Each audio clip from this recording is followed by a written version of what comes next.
মুসলিম হবার পর আশেপাশের কেউ কি আপনাকে দেখে অনুপ্রাণিত হয়ে মুসলিম হয়েছে? আমি ইসলামের পথে আসার প্রায় 10 বছর পর আমার দাদিমা, একদিন আমি তার বাড়িতে যাই।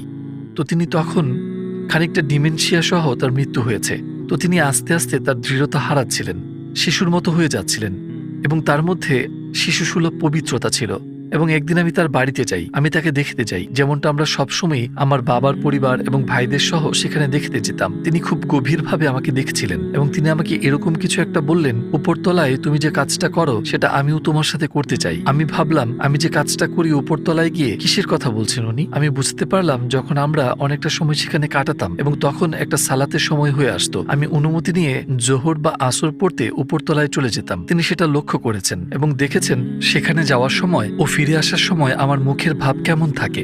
তো তিনি বললেন তিনি সেটাই বোঝাতে চেয়েছিলেন।